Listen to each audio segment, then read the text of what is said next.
and stay in the Jet sub, and Cedric Tillman come in as the third wideout. And the quick give is to Leonard Russell, and Russell may have lost a yard. As we set the Seahawk defense for you, Rod Stevens on the tackle there. Up front for Seattle is Edwards, Nash, Cortez Kennedy, and Brent Williams. Stevens had a career-high 16 tackles last week in the very frustrating loss for the Seahawks to the previously winless Bengals. So third down and 11, ball at Denver's own 13. Come on. Elway, plenty of time, and an excellent defensive play by Carlton Gray. Elway wanted to gun it to Miller, but Carlton Gray, in his second year out of UCLA, tips it away. As we can see the coverage out in the corner, you see the route break to the outside. Good anticipation by Gray, stepping in front of the ball. A little half step sooner, could have had it, but all in all, a great defensive play. So much for the start out of the shotgun for Denver, as Tom Ruin is standing at his old goal line. Kelvin Martin stands back at his 40 to return the punt. He drifts up to the 45 as across midfield and brings it into Denver territory at the 42, and that's where Seattle will begin. Rough week last week for Rick Meyer, completing just 40% of his passes, the poorest completion rate so far this season, in that loss to the Bengals. Up front, an improving offensive line for Seattle.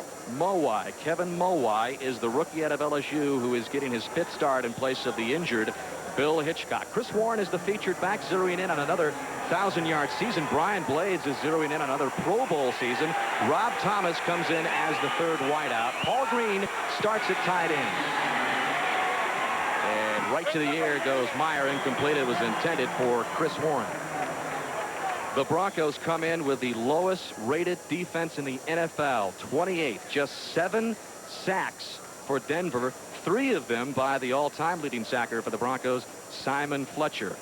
Carl Mecklenburg, the 12-year veteran, gets his start. He started every game this season for Dave Wyman. And in the secondary, Randy Hilliard gets the start for Ben Smith for the second week in a row. Randy Fuller comes in as the nickel back. Second down and 10 for Seattle. Good field position to begin their first possession. Myers in trouble and works his way maybe for a yard gain just across the line of scrimmage before Simon Fletcher brings him down. He had great pressure on him right away. Didn't even have a chance to set up and get a good look downfield. Here in the center, your screen, you can see Mike Kroll coming with a rush with Hasselback up inside. Great pressure right away. Meyer can't even get a chance to set and look for his receivers. That's one thing that the Bronco defensive line has to do. They only have 7 sacks, as you said, this season. They've got to start getting them. 3rd and 9 on the gain of 1 for Meyer, and he's out of the shotgun.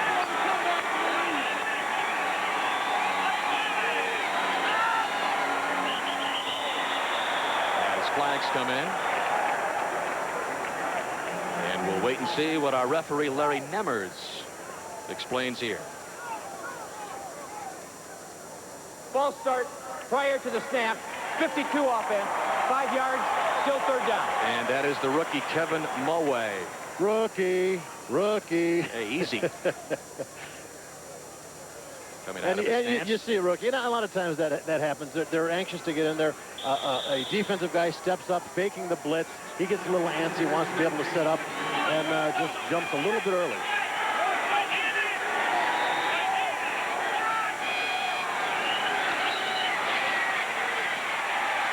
With time over the middle of the field, wide open was Terrence Warren.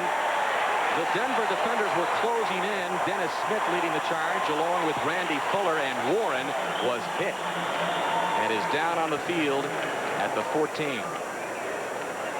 Yeah, he came in, really got good separation from his coverage, was able to get a little free space, but as you said, they really started closing in.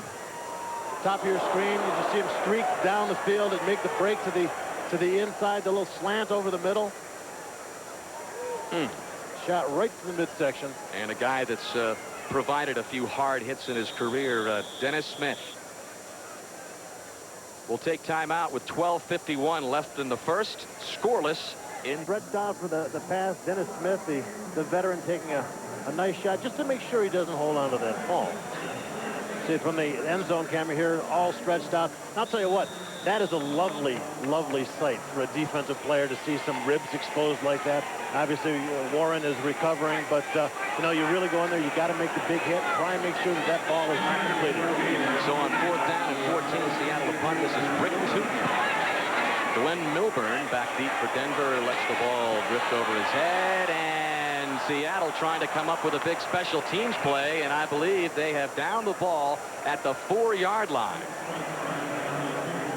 A great play, getting up and knocking that ball. Rob Thomas with a special teams play on the 41-yard. And Elway comes up under center. No shotgun to begin this series. And this is Leonard Russell across the 5. Maybe got 2 or 3 yards before he's met by Terry Wooden.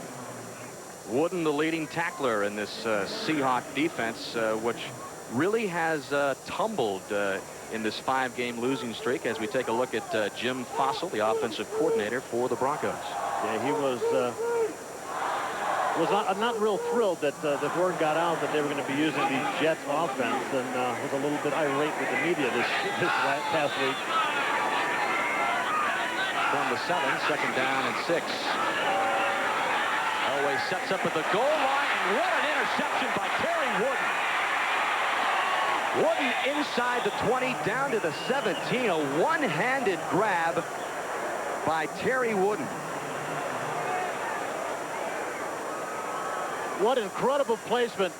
Over on the left side of your screen, you're going to see tight end Jerry Evans coming down. He's about 20 yards. Wooden steps right in front and is able to pick off that ball. Great one-handed snag. 3rd interception of the season for Terry Wooden. And the interception for John Elway, he's been keeping that total down, just the 7th of the season. So Seattle with excellent field position.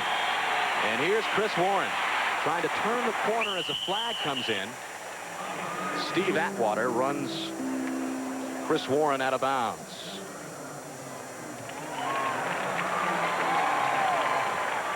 Chris Warren trying to get another 1,000-yard season. He's already had back-to-back, looking for another 1,000-yard season. As you take a look at some of the scores on this NFL Sunday, let's hear from Ray Demers.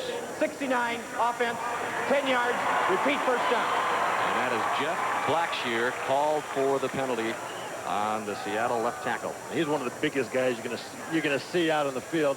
Left side of your screen, number 69. He's going to be blocking on the linebacker. You can grab it onto the jersey, just trying to slow him down a little bit. A lot of the offensive linemen feel if they keep their hands within the framework of the body, then it can't be called as holding. But if you're falling down and you got the guy's jersey stretched out about 4 feet, the ref's going to call something.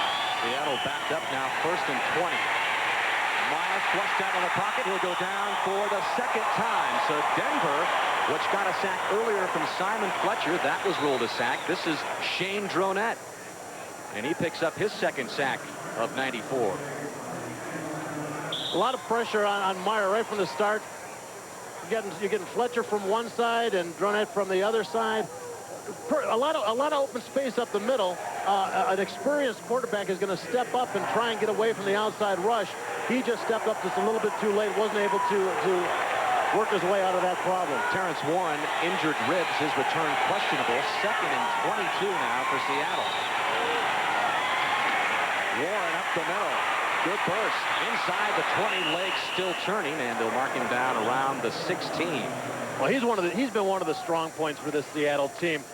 Talk about Meyer at quarterback having a good 2nd season, but Warren is the all-purpose guy that has really done a lot of things, not just as a running back, as you see here, bursting through the hole, but as the guy that catches the little dump passes, has the strength and the quickness to be able to run with the ball after he catches it. There are the back-to-back 1,000-yard seasons. He comes in today's game as the AFC's 3rd leading rusher. 3rd down and 9 now for the Seahawks, trying to take advantage of the interception by Wooden. Lots of time for Meyer. He wanted Kelvin Martin incomplete. Now the coverage for Denver, Ray Crockett. Great protection up front. Meyer had a lot of time. They've really spent a lot of time getting some experience at the offensive line to give some protection. Great coverage. And Rick Meyer just not seeing the second defender stepping in. This will be a 34-yard attempt for John Casey. Dating back to last season, he has hit 22 of his last 24. This will be just his second field goal attempt in the last 4 games. And he slips after the hold by Tootin, and Tootin is in no man's land, drifts a pass incomplete.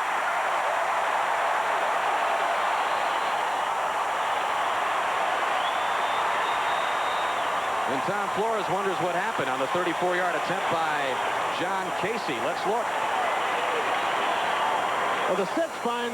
Casey just slips. Tootin at this point is a man without a country. He's just looking to get away. So Seattle unable to take advantage of the interception by Wooden. Had great field position and a chance to score, but Seattle comes up empty with 10:13 left in the first. Right side.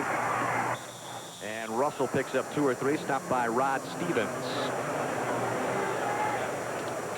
I think the Broncos at this point really have to decide what they want to do. There's been this big hype about the Jet offense. Perhaps that first series was just a decoy and then go back. We've got a player who has gone down on the way back to the huddle. Hasn't exactly been an offensive clinic thus far. Seattle just 13 yards on offense as we look at Brian Habib, the injured Denver Bronco. And the Broncos now with a total of 4 yards total offense. So this early Jet strategy doesn't seem to have taken hold early on, at least. When we went in to talk to the coaches the other day, we sat in that meeting room, and they had the board up with everything written, and the one section that normally said, where it said basic offense, remember we saw that basic had been scratched out and Jet had been penciled in, giving us the indication that that was probably the way they're going to go. But now it looks like it may have been. Well, Habib is being carried off the field as we take a look at the quarterback comparisons before this game began. Rick Meyer not having a big number season, but keeping the touchdown interception ratio in pretty good shape. And we just saw John Elway throw his 7th interception of the year. Tom Nalen, the rookie out of Boston College, will replace Habib at right guard. So Denver already with some injury problems up front. Watches Habib go to the sidelines on 2nd down and 9 from their own 17. Milburn and Russell in the backfield for Elway.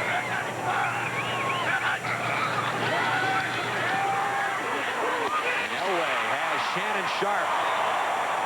And Sharp with his first reception of the day, close to the first down. It appeared he picked it up. Orlando Waters and Dave McCluen on the coverage of Sharp.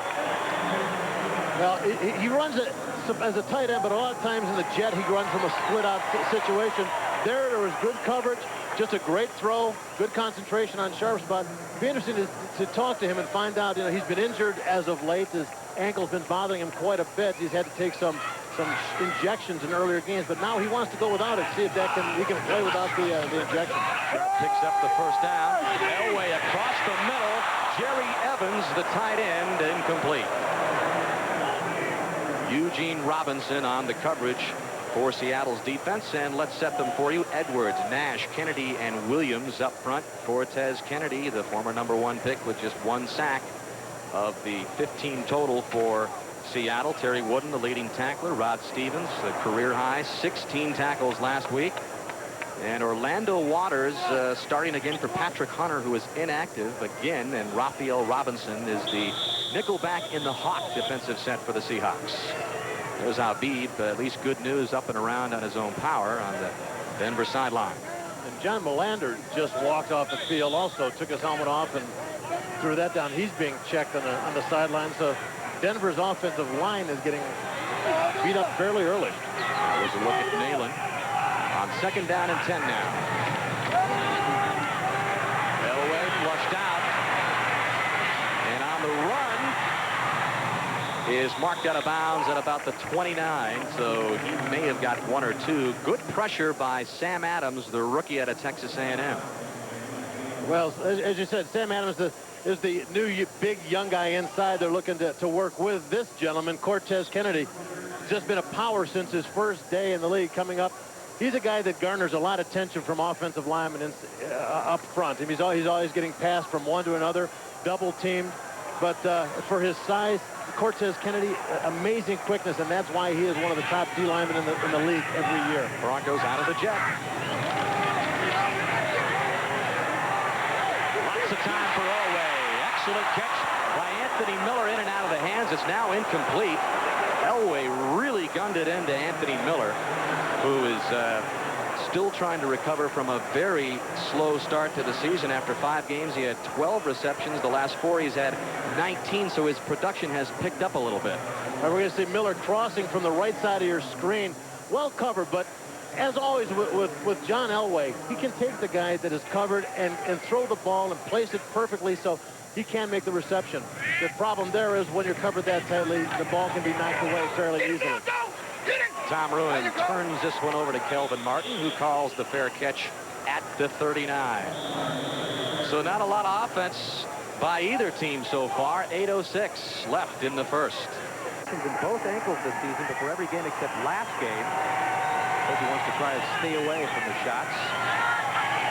Calcium deposits in one ankle and a sprained ankle in the other ankle, as Chris Warren gets the call across the 40 as the Seahawks try to get something going. No doubt about it, Bob, an embarrassing loss to Cincinnati last week in their very first game at the Kingdome, losing in overtime to the then winless Bengals 20-17. Yeah, they were, and they said that they were embarrassed by it. They went out there, they didn't feel that they played well. They were, there was no, the first game back in the Kingdome should have been a happy homecoming for them, but yet during the course of that game, they were getting booed. There is Brian Habib. He is out for the game, injured right calf.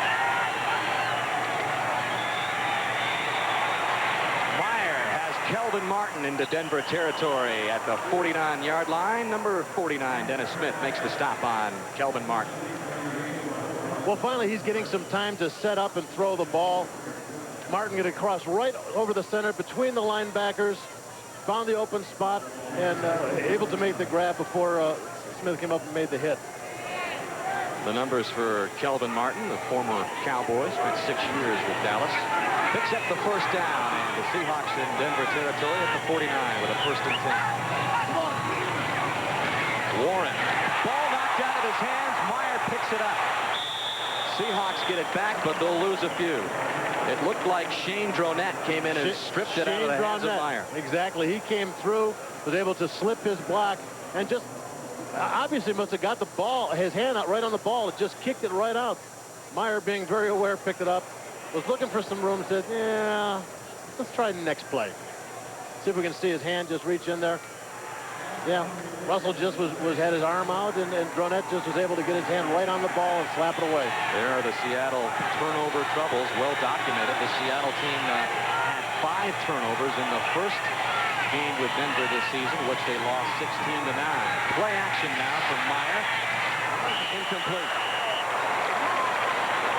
Pass intended for Brian Blades. That's the first time that we've seen Meyer look for Brian Blades, his leading receiver. Well, pressure on Meyer on this play. In fact, hit as he releases the ball.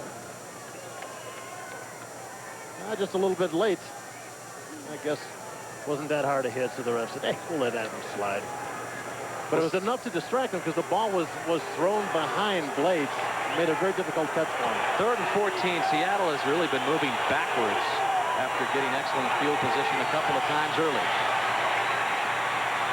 Meyer with time this time, intended for Brian Blades, but it looked more like Meyer was just throwing that ball away because Blades was covered nicely by the Bronco defensive backs. Well, he was covered, but when you have defensive backs sitting deeper than their coverage guy, you don't want to throw the ball away over his head.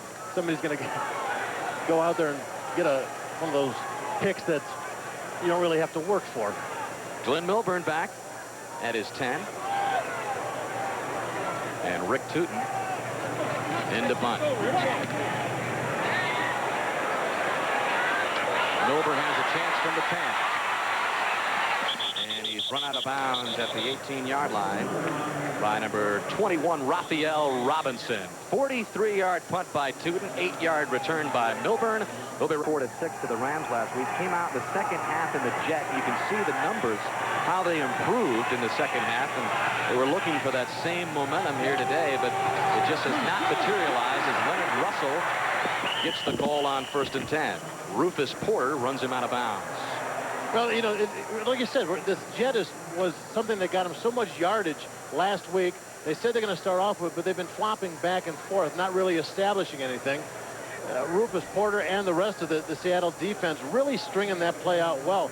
You know, they're trying to run running plays where the ball's handed deep, and then you let the running back pick the hole. But Seattle's defense is playing very strong across the front, flowing well to the play. John Nylander is back in the game on the offensive line for Denver. 2nd down and 5, and Glenn Milburn with his first carry of the game tripped up across the 25. Orlando Waters making the play. Just basically running on that play, one of those counter tray OTs that the Washington Redskins like so well. You'll see the backside guard and tackle pulling around and leading the block for Milburn, taking out Wooden and some of the other guys, but Waters is able to come up from the outside and trip him up. And Milburn was supposed to be pretty much the featured back in this Jet offense. He is the lone back in the Jet sub, and really has been a 3rd down kind of back for most of the season, but is expected to see more action on 1st and 2nd downs. 3rd down and short now for Elway. Out of the shotgun, Shannon Sharp, and he has the 1st down up to the 33. 2nd reception of the game for Shannon Sharp. I'll tell you what, you got to give this guy a lot of credit. He is playing in tremendous pain. He had surgery in the offseason for calcium deposits in the ankle. He says he's going to have surgery again. On the left side of your screen, right in the middle, making the catch wide open underneath the linebacker's coverage, but playing in a tremendous amount of pain. Last week he said he went until his body just quit. You know, you get to that pain point where you just can't go anymore.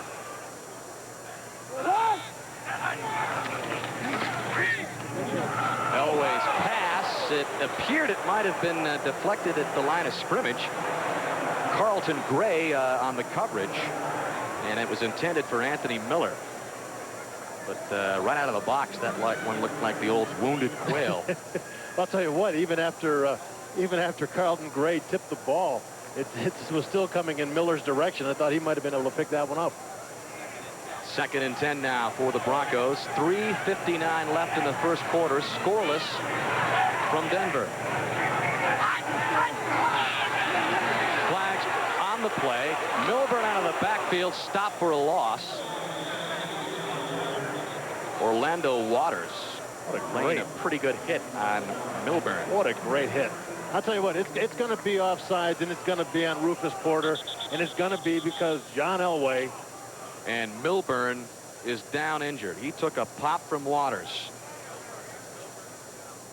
Well, Milburn's not the biggest guy in the world, and a shot like that is going to slow you a little bit. Defensive right end was offside. 5 yards. Repeat 2nd down. Well, the right end for Seattle is number 93, Brent Williams, but no number indicated by Larry Nemmers, as Milburn is now up, and that's good news. That's good news. As we talked to him during the week, he was the guy that they really felt that they were going to go to. He was the guy that's been producing. They get him on in 1st down and 2nd down. When he was playing 3rd down only, he said, people knew what I was there for. You know, they keyed on me, and I wasn't really able to do what I wanted to do. Here is the hit by Orlando Waters on Milburn. Waters playing for Patrick Hunter. Hunter has been inactive with a hamstring injury. But Milburn last week, his best week as a pro, had 202 all-purpose yards. Penalty moves it up to the 39, 2nd down and 5. Reggie Rivers in the backfield along with Leonard Russell. Elway barking out an audible to Leonard Russell. Between the routes and the throws, he seems really to be off.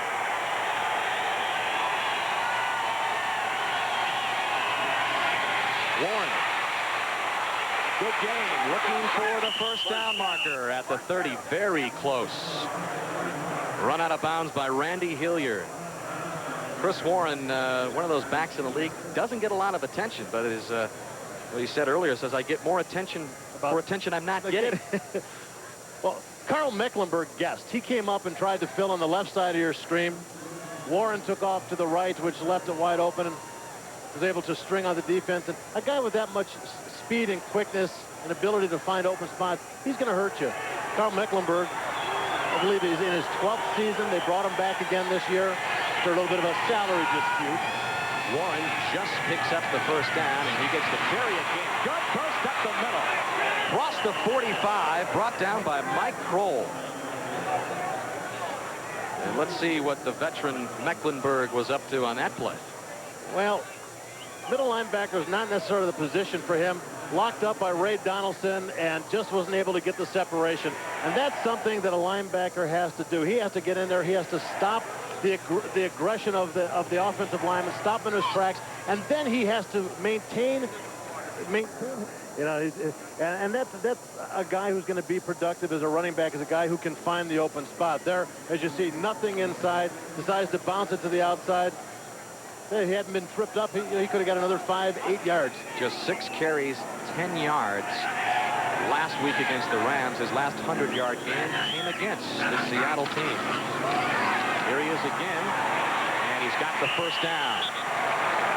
Rufus Porter makes the stop, but Denver going to the running game. See if that'll work. Well, I'll tell you what. Here's a shot of Rufus Porter standing up, but we just had a shot of Rufus Porter knocked down. Leonard Russell just buried him, put his shoulder down, hit him in the chest, and knocked him flat on his back. Leonard Russell was arrested in the early morning hours after the Rams game last week. Got into a fight in a bar, knocked somebody cold, but no punishment, no fines by Wade Phillips. He said that this guy was pretty much taunting his running back. And Elway out of the shotgun, he'll go down to sack Cortez Kennedy. Just the 2nd sack of the year for the Tez. We talked about him earlier. He's a guy, and you look at him, he's gigantic. And you don't see him as being a quick guy. He's on the center part of your screen, just like a little stutter step move on the center, arm over, and comes clean into John Elway. Great quickness, ability, flexibility.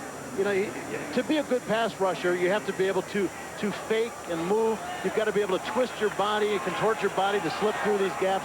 And this guy, he does it all. Unfortunately, he's been getting double teamed because of how good he did last year. 30th career sack for the Tez. Little shuttle pass here to Milburn, and Milburn gets back up to the 10-yard line.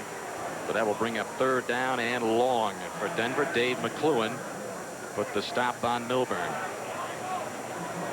Well, that's a very, very effective play, but here at your own end zone, I don't know if that's the smartest thing to do. You're flipping the ball forward where there's a lot of traffic. You got to really rely on good hands of your receiver.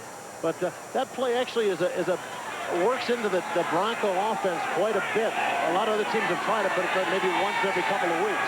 The Broncos. That's Cortez Kennedy moving across for Seattle as flags come in. Elway out of the shotgun, 3rd down and 10. And he'll go under again. 3rd sack of the game by Seattle, and that one comes from Sam Adams. Loud and sack taken. Not a very good punt by Ruin. Kelvin Martin begins from the 45 as flags come in again. 10-yard return by Martin. 40 advantage. Pitch to Russell. Russell with a lot of room. Still on his feet. Knocked out of bounds at the 18-yard line by Carlton Gray. 22-yard gain by Russell.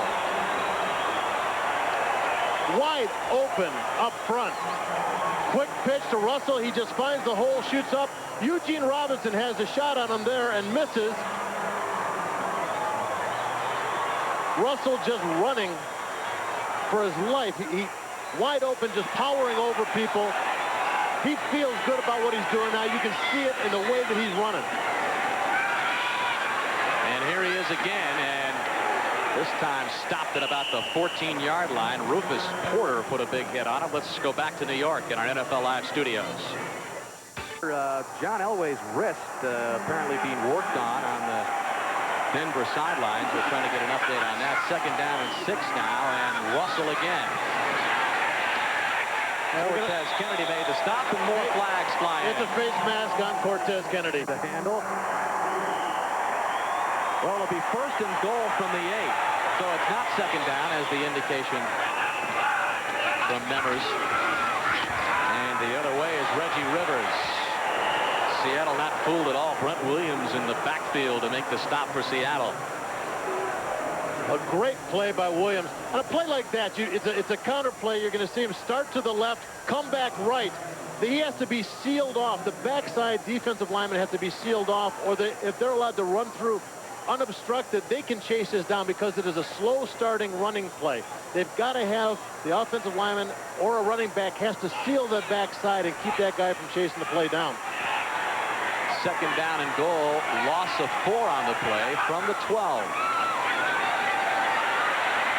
Elway trying to get the touchdown. Yes!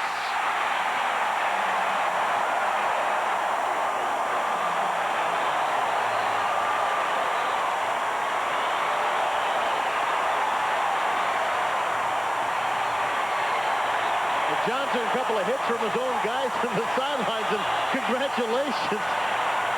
Did you see him pick his way out of that Seattle pressure at the line of scrimmage? Watch this. Right, they had to run some games up front, the end coming inside, Sam Adams coming outside, Elway avoiding Sam's grasp, just finding it. Now here the coverage people have to decide, do I stay in coverage or do I go? And after John, at that point, he crossed the line of scrimmage. It was too late for that to stop him from getting in the end zone. Third rushing touchdown of the season. 12-yard run and total improv by John Elway. Puts the Broncos on the board. Elam kicking off back deep is John Vaughn and Michael Bates.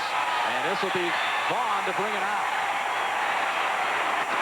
And Vaughn gets it back to the 20. And Denver has indicated they have the football.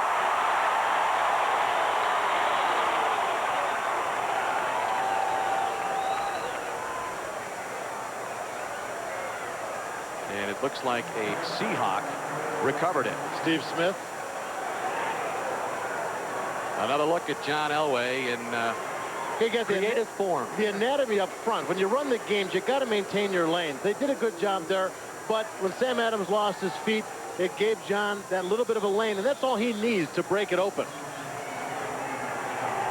Then when he finds the open spot, the defensive coverage people at this point have to stay on their guy until John crosses the line of scrimmage. By the time he crosses the line, it's too late. He's got the momentum, and he dives into the end zone.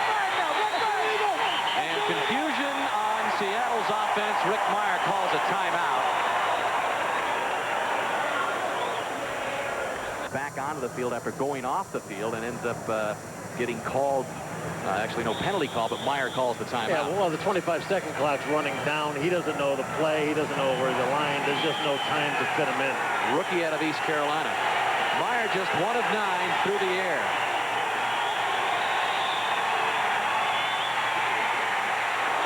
Downfield looking for Martin. Make it 1 of 10.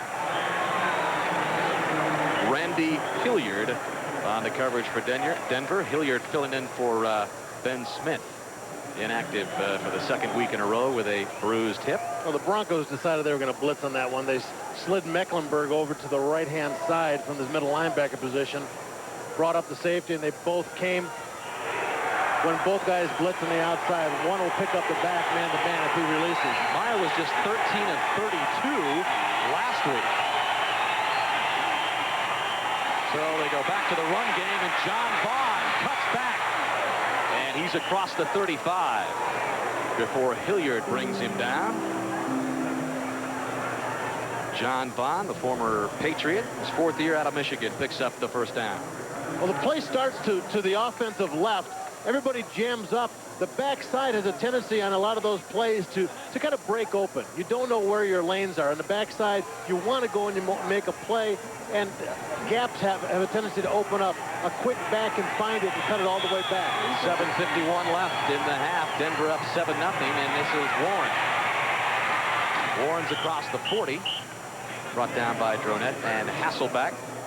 And Warren not exactly happy with his treatment from Dronette on that play. We got a shot of Carl Mecklenburg releasing off of the block, and again, he's not real comfortable with his middle linebacker position. I mean, he's had to be thrown into that foray because of the injury to Dave Wyman.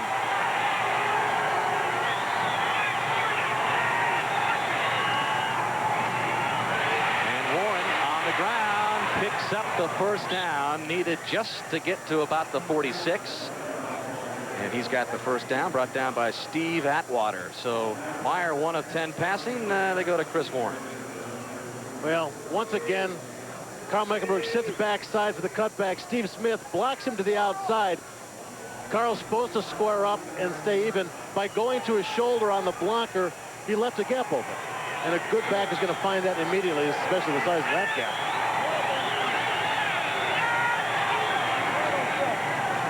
Guess who? Chris Warren. And Warren gets 4 or 5 down to about the 45-yard line. Chris Warren could be well on his way to another 100-yard effort. Well, at this rate, he's going to. I mean, that's the only thing they got going for him right now. He's doing a great job of not just running, but picking holes. As you see, he sees that the front side is blocked up. He's able to make the adjustment, and he's getting the ball deep enough where he's able to have the vision on the offensive line and find out where the open spot is. Already 64 yards for Warren. He'll take a breather. That's Blades in motion to the far side, and this is the give to Smith. And Steve Smith barreling his way inside the 40. Seahawks with another first down and really taking charge up front. Well, there's an old Raider buddy of mine who is, whenever you threw the ball to him or handed the ball to him, he is the guy who could do it for you. Look at the Broncos defense. They brought their linebackers and safeties up to give it an 8-man front, and still was not able to keep the Seahawk offense from pushing and controlling that line. Steve Smith, one of those salary cap casualties in Los Angeles, would have made $1.1 million for the Raiders. But he signs as an unrestricted free agent. Meyer out of the shotgun, tipped away, intended for Blades. And Mecklenburg came up with a tip. Well, Carl Mecklenburg is being kind of the center of attention for us today, playing in a position that he's a little new at. Good reaction back, good vision on the quarterback. You got to get back and see where the ball is going to be thrown. You can identify that by seeing where the quarterback's looking. And for an old guy, you can still get both feet off the ground at the same time. 34-year-old Carl Mecklenburg playing in his 174th game. 7th on the all-time list. 2nd down and 10 from the 37. Broncos send in the blitz and drop behind the line of scrimmage is John Bond. Perfect call by defensive coordinator Charlie Waters of Denver in that particular set. Steve Atwater made the tackle, but you could have given that tackle to anybody. There was so many bodies over there. Everybody occupying, taking up space, penetrating, just totally disrupted that offensive, running play. And the running back had nowhere to go. Vaughn just had nowhere to go. Atwater happened to be the guy in the right place.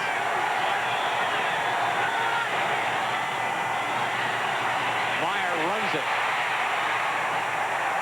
And he'll maybe get back to the line of scrimmage. Hasselback runs him down. That'll bring up 4th down.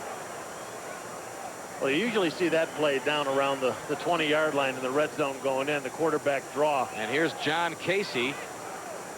Casey looking to spot this at about the 46. This would be a 56-yard attempt for John Casey.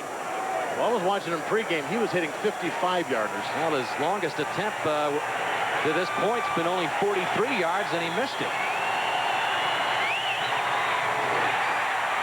Not even close.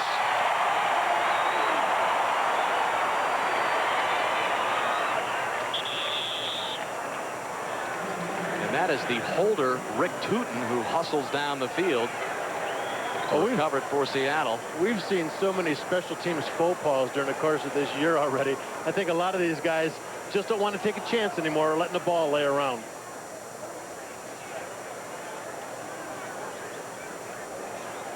Well, next Sunday in your area, Denver taking over from its 46. Elway spins and turns, and Shannon Sharp can't hang on. Well, both defenses playing very aggressively now. They're bringing people up. They're blitzing linebackers. They're sending backers and safeties into gaps, trying to disrupt the offensive play. That time, John's little play action fake with the short boots and the throwback out in the flat. He didn't even have time to get that set up right.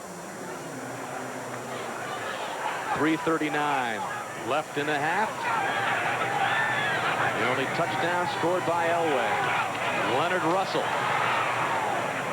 Short of midfield. Cortez Kennedy makes the stop on Russell. By the way, on that last field goal attempt by John Casey, we're told that the Broncos only had 10 men on the field. Well, that's all they needed. John Casey 0 for 2 on field goal attempts today.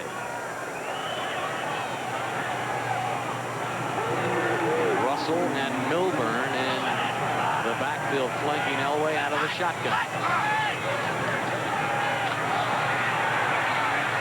And he wants Anthony Miller and has it. Anthony Miller brought down at the Seattle 27. Carlton Gray makes the stop, but that's the kind of game that John Elway hopes to get from Anthony Miller. Well, Anthony Miller has had a difficult time coming in here. He went from a system in San Diego where he was just able to run 20-yard hitches, 20-yard goes, and just find the open space. The quarterback would look for him. Here, everything's become timing patterns. You run out, you get to your position on the field, and hopefully the ball, the quarterback Elway looks at you when you're open, and he drops the ball up. That time, Miller wide open. Russell bowling his way inside the 20. That was just the big win by the Chargers over Kansas City at Arrowhead. Coming up at halftime, the Domino's Pizza NFL Live halftime report with Mike Ditka and Greg Gumbel. Just short of the first down was Russell. Second down and short. Guess who? And this is Derek Clark who gets the call. As Russell was on the sidelines taking a breather. He had to after all the work he's been doing. By the way, Leonard Russell already 70 yards on 12 carries. We got a player, Seattle player down. And it looks Tom Flores, the head coach of the Seattle Seahawks. 6-10 last year, 2-14 the previous year. No playoffs for the Seahawks since 1988. They have not had a winning season since 1990. And we talked with Tom yesterday. He said, you know, yeah, there was a lot of expectations for this team, and we're not at the point at all where we wanted to be. Good players, but we're not playing well. Right. He said they're not playing well, and they have a lot of talent. You're seeing a lot of numbers by some of these guys, which are better than last year, but something's not clicking. Meanwhile, Wade Phillips in his second season. The Broncos have had just 3 losing seasons in the 21-year period from 1973 to 93, and Wade Phillips in danger of making it 4. Well, we asked him, he said, you know, what are the chances of getting this thing turned around? He goes, hey, as long as we have games left, we still have a chance to feel better about ourselves. Sam Adams has replaced Brent Williams at the right end position for Seattle. The pitch to Russell and the reverse to Derek Russell. And Russell to the 7. So Russell to Russell before they're brought down by Rufus Porter and Carlton Gray on the Seattle defense. Well, I'll tell you what, if he'd been able to slip that tackle, well, you'll see at the end of this play. Handoff here, coming around. John Elway leading the way. If he'd been able to slip that tackle just a little bit farther downfield, John Elway had laid a block on Eugene Robinson. I think Robinson kind of looked over going, what are you doing out here? Broncos have all 3 of their timeouts left with the clock winding down to a minute left. And Russell trying to get his way down to the 5. Joe Nash, the veteran 13-year man out of Boston College in there, pinning Russell back. Russell needed 4 for the first down, but he'll be short. 3rd down and 1, the ball at the 5. There's a look at Joe Nash, free agent back in 1982. A great job up front by him and the other guys. They really controlled the line of scrimmage. They stayed in their gaps. They controlled where they were supposed to be. And, you know, we've been talking to Eugene Robinson yesterday. He said the one thing that we have to avoid is trying to do other people's jobs. You go out there, you do your job. You don't try and do everything yourself. Once you start doing that, holes open up. Now the injury report on Brent Williams, injured twisted knee, questionable his return. We'll remind you the Domino's Pizza NFL Live halftime report coming up following the completion of this first half. Just 44 seconds remain. Greg Gumbel and Mike Ditka. Yeah, we talked to Wade Phillips yesterday, and kind of asking him about John Elway this year versus past years, and why he hasn't been able to be that comeback guy. And he goes, in the past, he was the guy. I mean, he was the good one, but now there are so many good quarterbacks in the division that can actually do the same thing that he's doing, come back on their own.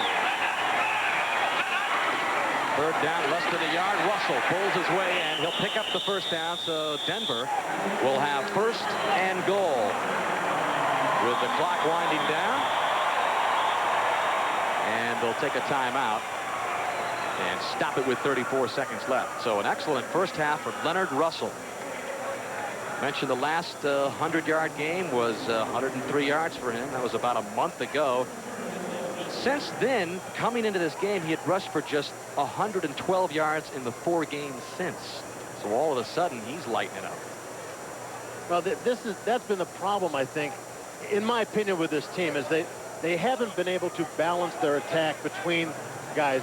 One guy's working one week, another guy's working well another week. John's throwing well the other week.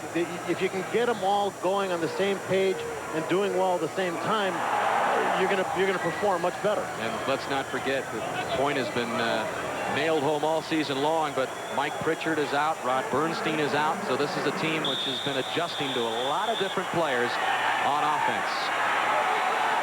First and goal, Elway out of the shotgun. And he's got Milburn in the flats. Milburn not able to escape the clutches of Orlando Waters. And that'll bring up second and goal. Really good, real good solid defense up front. You see a stun on the right side of your screen. Sam Adams is going to get up and almost knock the ball down.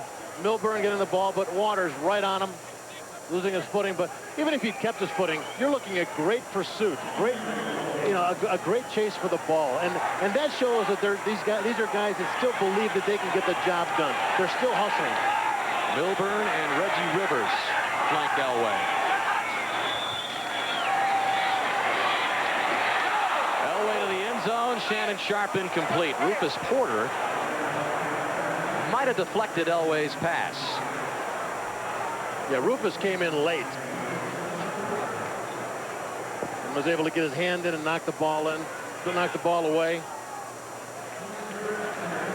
Rufus is on the left side of your screen. He's going to be dropping back into coverage. John throwing right over the middle. And Rufus, right at the last second. Great job to get after the guy. And John obviously very emotional, but great reaction, great speed to keep up and make that play by Rufus Porter. And the quick give to Rivers. Rivers wants to pass, chased out, throws it away, and that'll bring up fourth down and goal. A little razzle-dazzle by... That is the play that you always have to watch for with the Broncos, but everybody knows that they do it, so it's planned for there. You start, the play starts to the right, John hands it off, but then John takes off to the left. It's a fake 18 throwback to the quarterback. They had John Elway covered running down the far sidelines, and Rivers had to find an alternate route, and there just wasn't any. So 11-play drive stalls, and Jason Elam is on to attempt, which will be a 22-yarder. And again, the hold is muffed, and Elam doesn't even get a chance. Well, the punting game has been great. Field goals today, another story. Jeff Campbell muffed the hold. The ball a little high right at his head, but these guys train day after day after day, and they're used to the ball coming just about anywhere, getting the ball down and turning the laces towards the goalpost. So after that drive, which we would have assumed that Elam would have nailed that, he doesn't even get a chance at it. And Tom Flores. 12 yards by John Elway way back in the second quarter. We've had a couple of field goal muffs. It has not been an offensive clinic. No, and as we said before, we're figuring with both defenses being the last two ranked defenses in the league that we'd see some pretty exciting offense, but that hasn't been the case. And we have not heard a lot from Brian Blades either on Seattle's offensive side of the football, but here's Denver at the Seahawk 45, 1st and 10. Elway complete and then out of the hands. Shannon Sharpe couldn't hold on to it. And he's had more than just a couple of those today, which he hasn't been able to find the handle. Well, the ball's coming in there pretty hard. Shannon, you'll see, crossing over the middle, just breaking, setting, waiting for the dump, and gets it, but wasn't able to get the handle on it quick enough to keep from having the defender slap it away. Terry Wooden over there on the play defensively. It's 2nd down and 10. Sure didn't look like Shannon was moving very well on that ankle either. He's in pain. He's coming out, Spit! He's coming out! He's coming out! Fake to Milburn. Elway down the middle of the field and almost picked off. Bob Spitolski, a linebacker there in coverage of Shannon Sharpe, showing the athleticism of a speedy corner. Well, he was walking step for step with Shannon Sharpe on that one. In fact, he located the ball before Shannon even had a chance to break on it. Great defensive play by Spitolski. Good awareness, not just on coverage on Shannon, but on getting his eyes back, finding the quarterback, and identifying where the ball was being thrown. Spitolski close to his 2nd career interception, but he knocks the ball down and brings up 3rd down.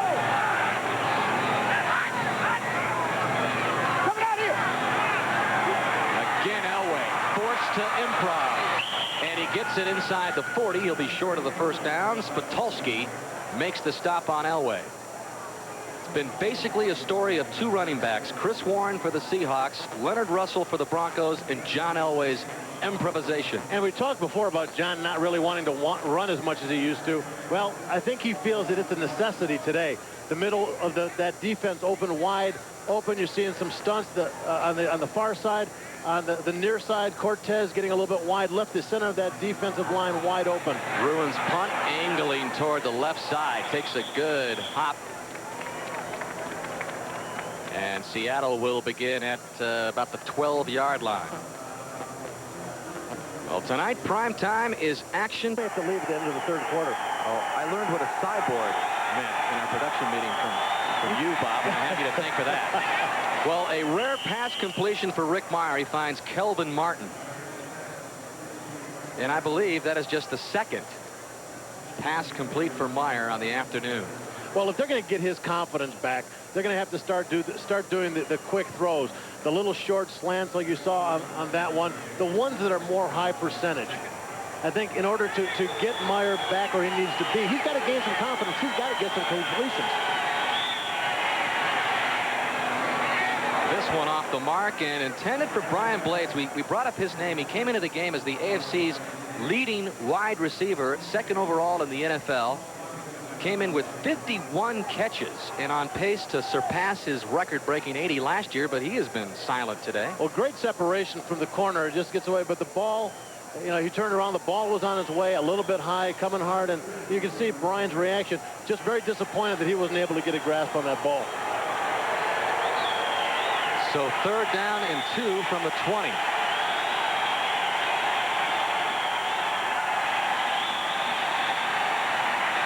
Flag is down as Meyer wanted Rob Thomas.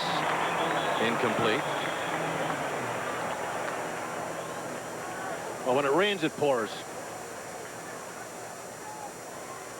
Prior to the snap, false start on 73, the left tackle. 5 yards, repeat, 3rd down. And that is Ray Roberts. You know, he was quoted as saying, that goes, you know what, I just don't understand what's going on. He goes, we practice well, we work on holding the ball, we work on the 2-minute drills, we do all the little things in practice, but it just doesn't carry over into the game. And, you know, and that's where the frustration comes. You work on the stuff in practice, you think you got it down, you go to a game, guys drop balls, miss tackles. And Meyer just slings it across his body. Kelvin Martin makes the reception. And it appears Martin will have the 1st down. I think this may be the first passing 1st down we've seen in a long time. You see Martin just crossing the middle underneath the deep receiver. And in this case, in this zone, you can't let the receiver set by himself. You've got to be able, you've got to know where he is, and you've got to be able to react to him when that ball is thrown. He just had too much room. Warren takes the pitch and gets some excellent yardage. He's up to the 32. And that'll be about a gain of 6 or 7 for Chris Warren. And Steve Atwater was on the receiving end of quite a shot. This is one the guys are going to watch in films tomorrow, and they're going to get a good giggle, all at Steve's expense. Oh, but you know, you got to put this on Warren. He is the guy that's been running hard, and he's the heart of this Seahawk team right now.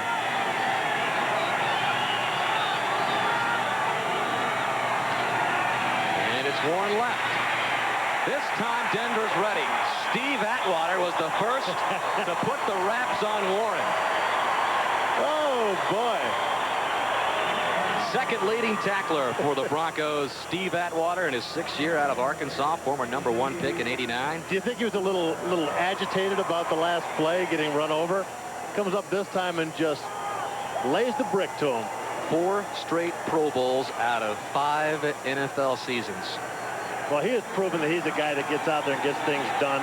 You know, a play like the 1-2 plays ago where he got knocked over, you don't see those very often. 3rd and 5.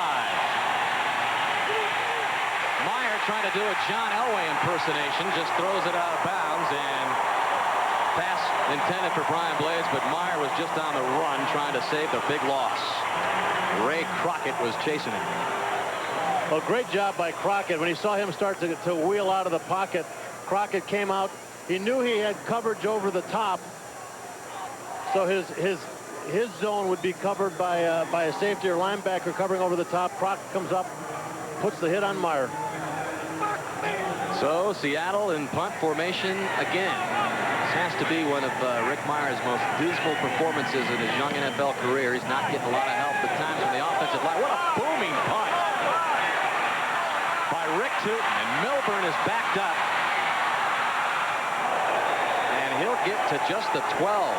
61-yard boot by Rick Tootin, who comes into the game as the leading punter in the NFL with a 38-yard net average. Just improved it there. Stadium. And back there, he said that his team dressed in the locker room, which had dirt floors at the time. So Mile High has been renovated beyond that point. As Elway gets it out of the backfield to Leonard Russell. First down yardage. He's up to the 28. Well, you know what?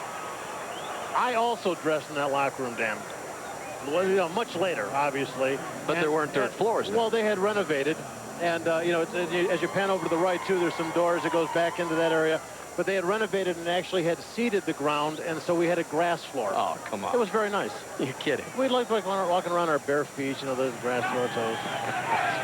No, I'm kidding. By the way, Oakland won that game 38-14. And a little delay, shovel to Glenn Milburn. Milburn on the loose across the 45. That's part of the jet offense that the Broncos hoped would work. Well, the thing you got to that people have to know in this jet offense, out of the shotgun, you think all they can do is run a draw. No, they got to draw. They've got a shovel pass, which they use a lot. And finally, we're seeing Glenn Milburn, who we felt and were told was going to be a big part of this, not just on 3rd downs, but on 1st downs also. And here you see his ability to run, his style. 19 yards for Milburn.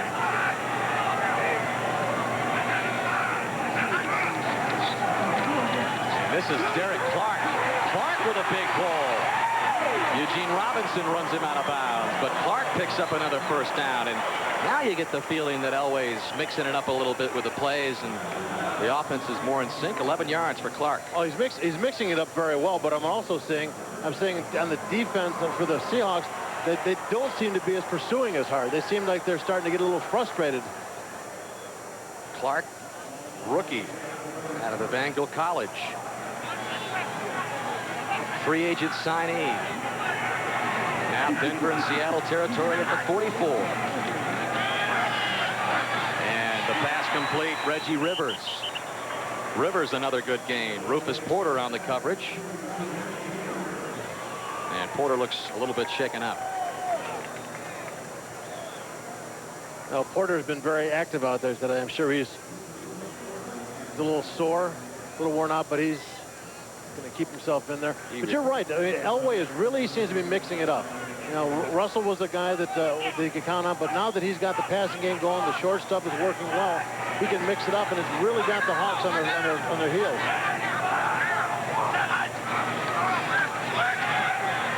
Elway has his man, Derek Russell. First down for the Broncos. All of a sudden, it's in high gear. Orlando Waters runs Russell out of bounds. Now, this is the Denver Bronco offense that has actually been shoved down my personal throat a number of times. Thanks for the memories.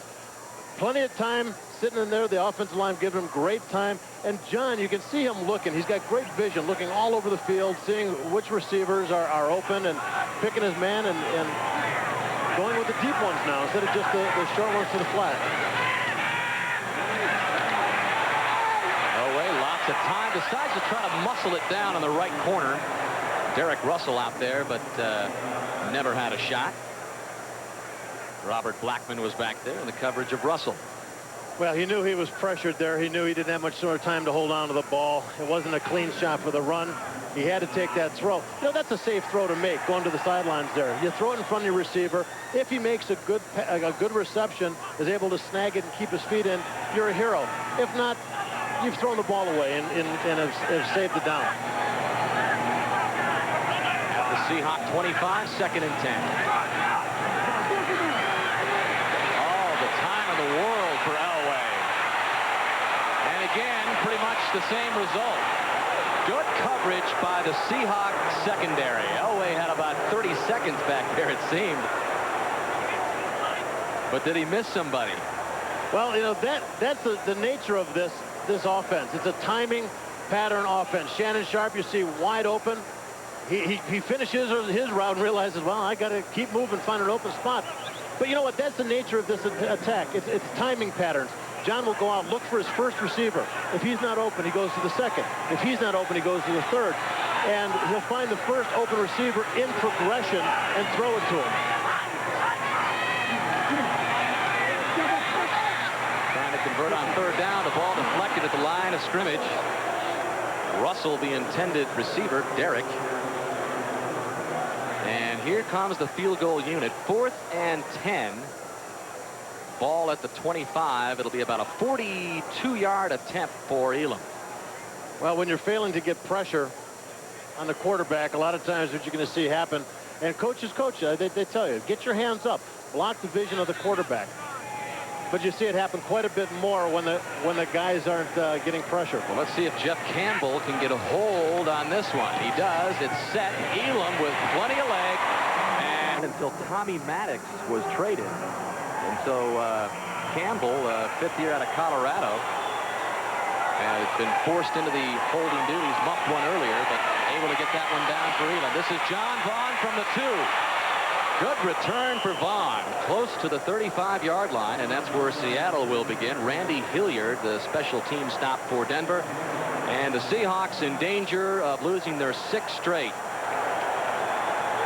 Great job by Vaughn here. Gets the ball, he watches his guys set up their blocks. He sees a hole, and watch him, he just attacks it. He just kind of like dips the head a little bit, goes, hey, I'm going through here no matter what. Good, aggressive return by John Vaughn. And now would be a good time for Seattle to get it in gear offensively. Short dump to Warren. Good play. Warren is into Denver territory. Steve Atwater brought him down. Well, let me tell you something. As a defensive lineman, when you come clean for the quarterback, it's a great feeling. And you're going, I'm going to kill this guy. Now, a lot of times they're letting you through because it's a middle screen like this. And then you feel stupid. But for that 2 or 3 seconds, you feel like a hero. Great shot. A great pick of plays there by the Seattle Seahawks. Second reception for Warren.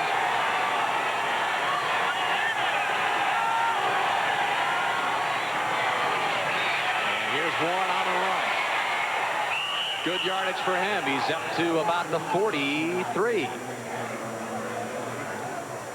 So it's been all Chris Warren. Great job by Warren running around the outside. A little something here. Watch Ballard, the offensive tackle of the right ear screen, his blocking technique here. Oh, is that blocking? No, I think that's holding. But if the ref doesn't see it, it ain't holding. 76 yards. Rushing total now for Warren. 2nd down and 3 after his 7-yard gain. And Meyer, the quick slant to Kelvin Martin for the 1st down. That was in sync. Well, we're seeing a totally different attack right now.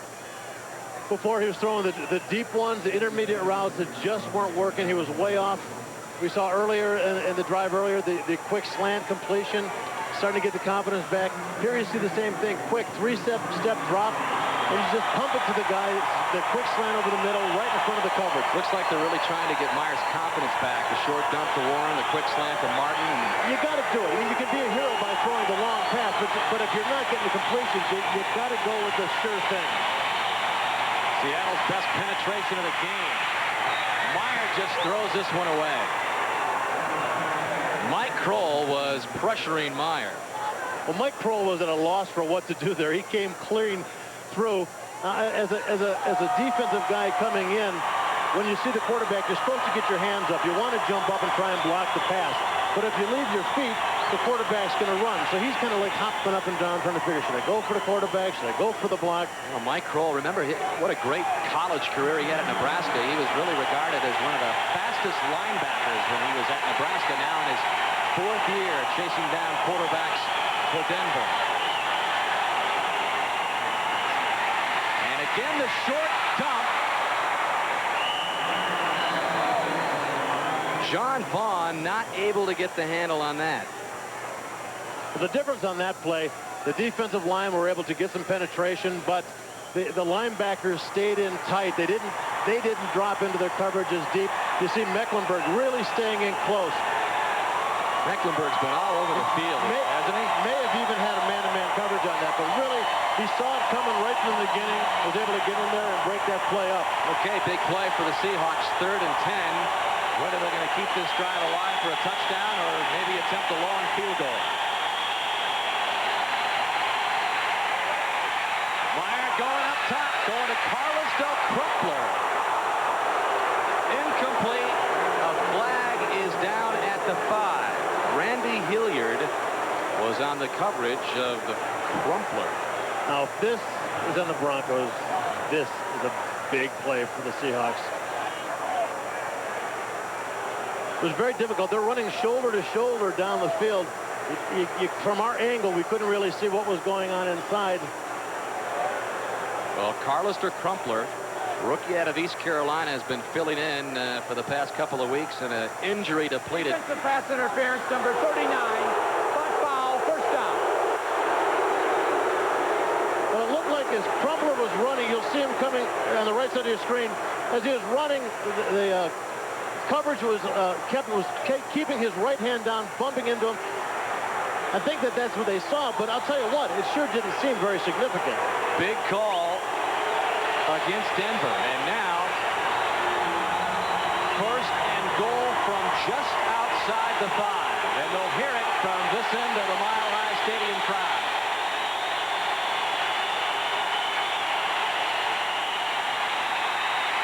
Myers, pass incomplete.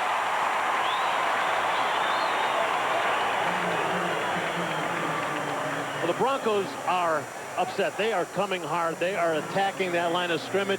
They are attacking anybody who looks like they might be getting ready to catch a ball. Good pressure up front. Blitz from the outside. Kelvin Martin juggling act there as Randy Hilliard again involved defensively. 2nd and goal.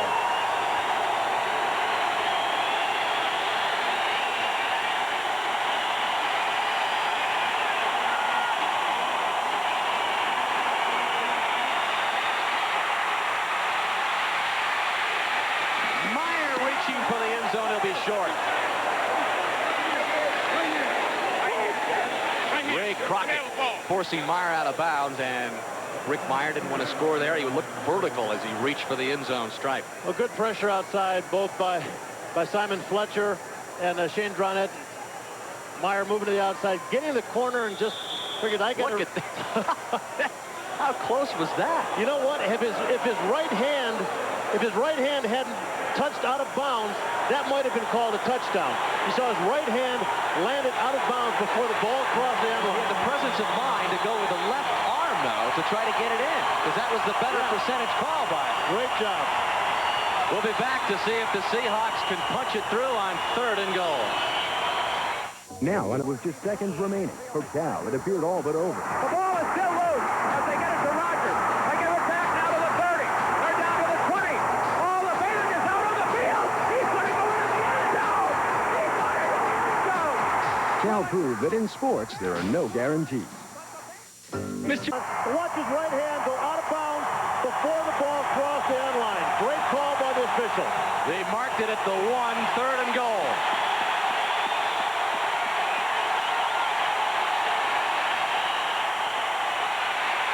To the end zone, knocked down.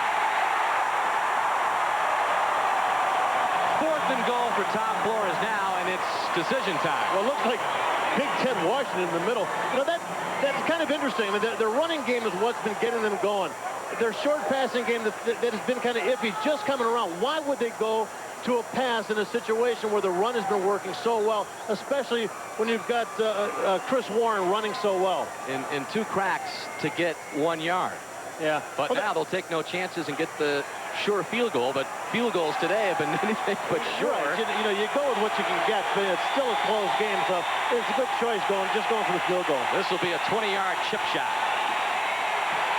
And Casey punches it through. So Seattle with 1 minute and 58 seconds left in the 3rd quarter gets on the board for the first. Now trying to break a 5-game losing streak. The Denver Broncos just 1-3 at home this season at Mile High, and that does not speak very highly of a team which has had such a great home field advantage. One of the best in the NFL over the years. Look at the stands. I mean, these guys are 3-6, and they still filling the place up. But you know what? Think about that about the field goal, though. That's the first opportunity that the Seahawks have had to get that close to the goal line. You know, they really haven't been able to sustain a drive. They've been able to put short little spurts together where they've shown some things, and they had to punt. That was the closest they've gotten. Either they just felt like they had to get the points, or they felt like, you know, they were going to be able to sustain something again, like they've gained some momentum. But we'll see how it goes. The left-footed Casey sends it to Butler by Note from just about a foot deep in the end zone, and he's across the 20. Pretty good return by Butler by Note, brought down by Terrence Warren. Pretty good pronunciation of that name also. Rookie out of Ohio State. Binote was forced to play cornerback last week against the Rams for the first time in '94 because of injuries. And speaking of injuries, Warren a little slow getting up. But Binote is the 7th round draft pick for Denver this year out of Ohio State.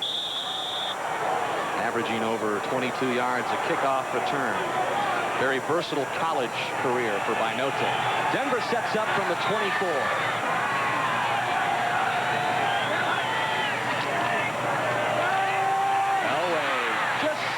To feel the pressure behind him, and just before it gets there, gets it away to Milburn.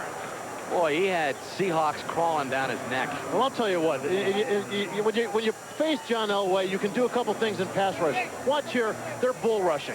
You lock up into the guy in front of you, you push straight ahead, you maintain control of the man in front of you, and try him, drive him back into the John Elway's face.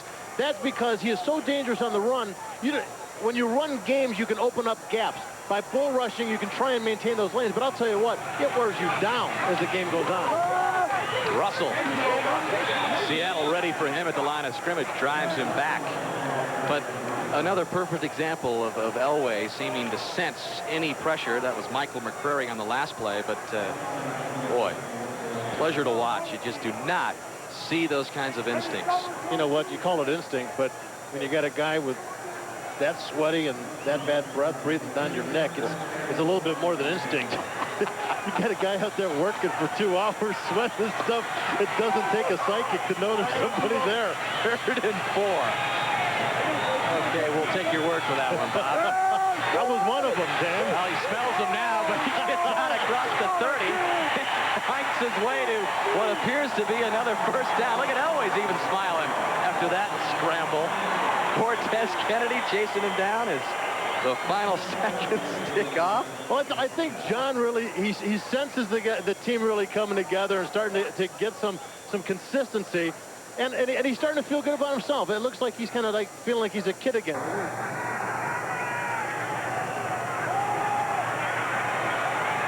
Elway with a lot of time. He wanted Russell on the curl route and picked off. Orlando Waters, rookie out of Arkansas, with his second career interception. And Russell, Derek that is down. Orlando Waters has had a great day being involved in just about everything. Here, very quickly reacts, steps in front of the receiver. Good reaction, good awareness. Is it Diet Dr. Pepper or regular Dr. Pepper? This highly sensitive piece of equipment can't tell. But more importantly, neither can this one. Discover what millions already have, the great taste of Diet Dr. Pepper. All over the world, when people are late, you're guaranteed to hear excuses. The alarm clock broke. Mein Goldfisch ist gestorben. Probleme d'cheveux? At UPS, however, we guarantee we'll be on time. In fact, we guarantee on-time delivery to hundreds of cities around the world or your money back. So while you might hear, you'll never hear it from us. Fasten your seatbelts. Because 94 Fleer Ultra Football has more goals, more photos, and more incredible inserts featuring superstars and hot rookies. There's one insert card in every pack. Fleer Ultra, better than ever. Why is Ford Taurus America's best-selling car? Maybe it's because of our philosophy of continuous improvement. A philosophy that this year brings you a new version of Taurus, Taurus SE, with a driver-oriented interior and sporty new looks. Or maybe it's because along with all these improvements, Taurus is still a better value than its leading competition. In fact, there are a lot of reasons why Ford Taurus is the best-selling car in America, again. The NFL on NBC is brought to you by Dr. Pepper and your local Dr. Pepper bottler. Dr. Pepper is just what the doctor ordered. By the American Express card. Don't leave home without it. By Ford and your Ford dealer. Have you driven a Ford lately? And by Heineken, the #1 imported beer. Heineken, just being the best is enough.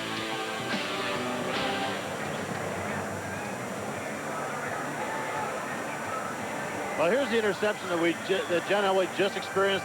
Ball thrown to Derek Russell. He made the break to the outside instead of coming back on the ball. Now, the angle is there's a real small angle that John has to throw it in there to complete it. Orlando Waters able to step in and good reaction, good awareness of where that ball was being thrown. Good timing on getting in and grabbing it. Second interception of the day for John Elway. Earlier in the game, Wooden came up with one, and now Waters. And Derek Russell is still down. Tried to detect what the injury might have been, but couldn't tell from the replay. But he is surrounded by an array of Bronco officials.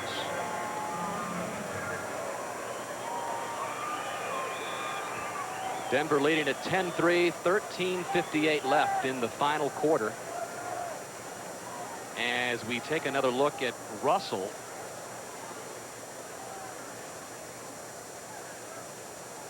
And it did appear that Waters fell on top of Russell. It's just hard to tell if it was lower body, upper body. Russell in his 4th year out of Arkansas, the 4th round pick in '91, and you don't like to see the stretcher being brought out, but we hope that it's just a precautionary measure and that Russell is all right. Well, it's a scary game. You know, you go out there and things happen, you know, injuries occur. You play with a lot of them. Russell, every once in a while something like this happens, and it really, you know, there's a sense among players. You know, you get out there and you feel like you're almost invincible because you can take the hits, you can take the beatings, you can do all this stuff and come back the next week and be fine. And every once in a while something happens where, you know, you realize that there is a mortality, and it's scary. Serious stuff can happen out there, and it really snaps you around. concerned Broncos, Elway and Shannon Sharp. Watching Russell, appears they're ready to pick him up, but he finished tied for, he had a great year last year in '93, finished tied for second on this team with 44 catches, racking up 700+ yards, has been very active today as we take another look to see if we can detect.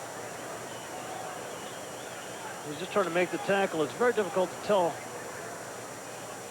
what happens there. I mean, it doesn't seem anything like anything twisted, you know, or perhaps the head making contact with the ground. I mean, that's a possibility.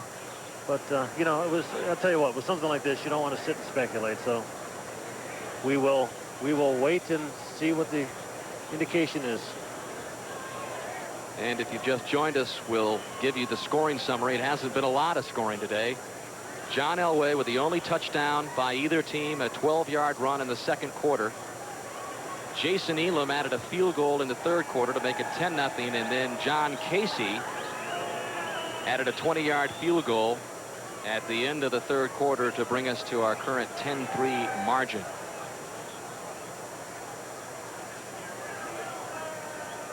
We're going to take a break. We'll check on the condition of Derek Russell and try to have more information when we return. When is a minivan not a minivan? When you turn old thinking upside down and make it longer and wider for a smoother, secure ride.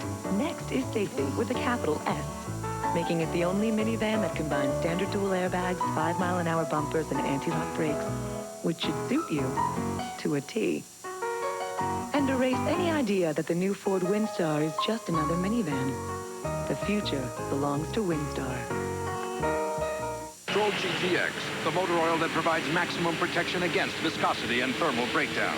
Because if your oil breaks down, what's next? Castrol GTX, engineered for greater protection against breakdown. He's a private investigator. I hear the lady screaming my name. Shane! Shane! Where's Lorena Bobby when you need her? She's his new partner. Mike Tyson can beat Muhammad Ali. That's right. Mike Tyson can't spell Muhammad Ali. Together, they're putting the competition to shame. If you sing James Brown songs, dogs will not attack. 1, 2, 3. Keenan Ivory Wayans. All the dogs are right. Jada Pinkett. Keep your day job. A low-down, dirty shame. Rated R. Starts November 23rd. This is one long game. They even ran out of food. The fans must be hungry. When it's football action, it's got to be Domino's. So call now and ask for our football special.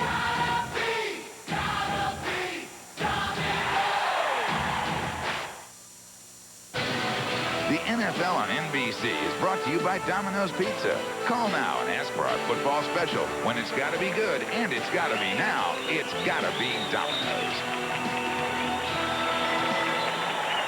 Very quiet the last several minutes before now the applause for Derek Russell as he is taken off in the stretcher. They have mobilized his head, so that it appears that they're concerned about that part, perhaps. But as you said, Bob, a scary moment and not worth speculating at this point as to the condition of Derek Russell. 13:58 left in the game.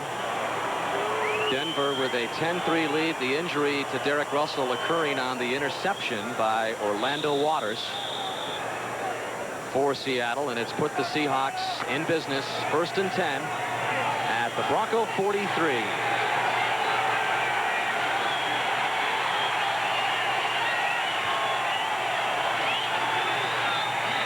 Flips it out to Warren. Warren is turned around at about the 30 or 41-yard line.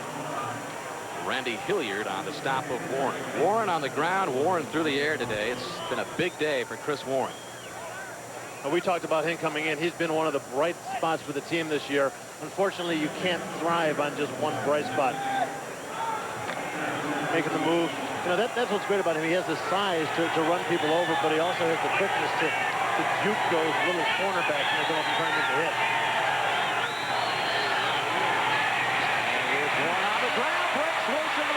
Secondary, 1st down, all the way down to the Denver 28. Steve Atwater puts the stop on Warren, but not before 13 more yards. Did you see that? He makes the break. He gets in there, stops in his tracks. Just see him right here. Stop. Accelerate. You know, here's a guy, he's just letting things happen around him, and just, you know, we talk about a running back's vision. You know, it's something that you can talk about, but you don't really understand. You know, when you're running through here and the ball everybody's trying to hit you, a lot of times you don't see. These guys see everything. Well over the 100-yard mark, rushing and receiving for Warren. This time out of the backfield is Steve Smith. And Smith, another first down for Seattle. Atwater again ran him out of bounds. We got a flag down the line of scrimmage. The Broncos are indicating it's against the Seahawks. Here's the little short dump pass to Steve Smith in a flat. Here's a guy that will hurt you if you illegal motion. Number 89 offense was moving forward at the snap while he was in motion. One of the few times we've called Brian Blades' number, but I think he's just getting anxious. Not for a reception. It's amazing, a guy, you know, you're looking for tools and looking for bright spots in an offense to get something generated. Brian Blades is a guy that has always been there, except today. A neck injury for Derek Russell. They don't know how serious it is, but they are taking all the precautionary measures. First and 15 for Meyer. Martin makes the reception. Well, that's Ray Crockett on the stop. That's the pass that started the beginning of this half, that started getting his confidence back. That little quick slant over the middle, three-step drop by Meyer, identical to the one that started off this half. Martin gains 5, and second down and 5. Ball at the 23 of Denver. Broncos lead it by 7. 11:52 left.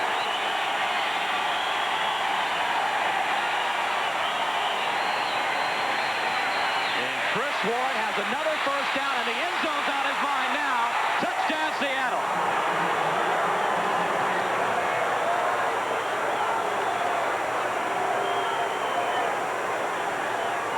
Seventh rushing touchdown of the year for Chris Warren.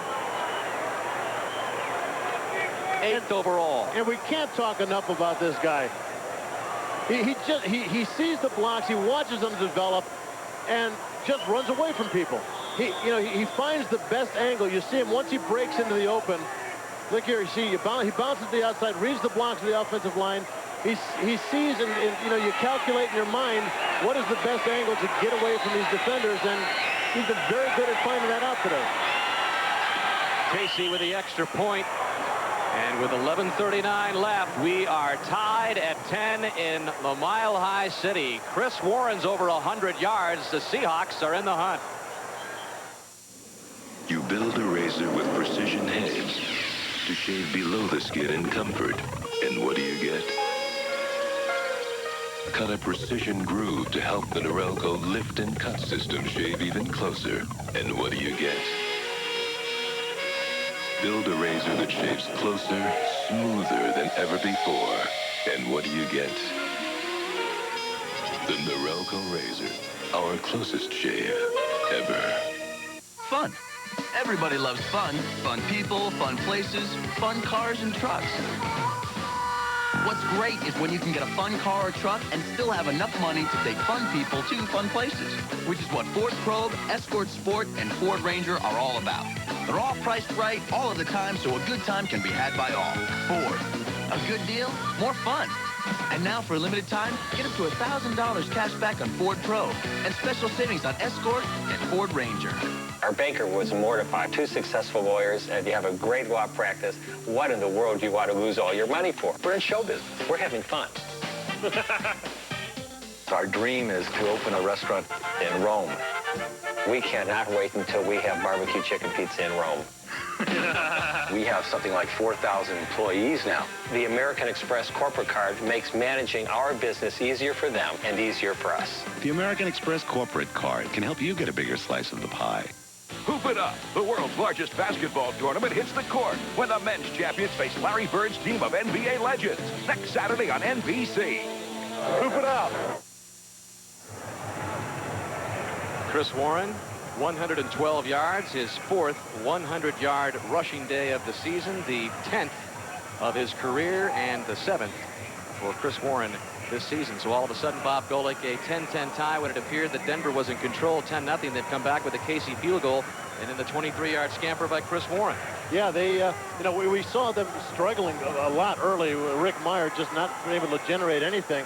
Chris Warren almost single-handedly has done it himself. And, you know, Denver, who really felt they had the momentum going into the second half, all of a sudden they're in a dogfight. And let's remember, Orlando Waters had the interception, which set up that scoring drive. 11:39 it took before Warren capped it off.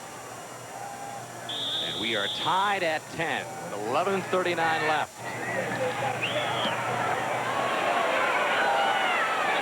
Well over the head of Glenn Milburn. Did Casey get into that one? Is that the altitude of Denver? A little bit of an adrenaline rush. Yeah, that's it. It's the thin air. Well, John Elway's not through. There's a lot of time left, 11:33 to go, and the Denver offense seems to be a little bit more in sync. Well, he's the guy that has always done it in the past. You know, he's the guy that could come in with just about any small amount of time left, and he could bring the team back.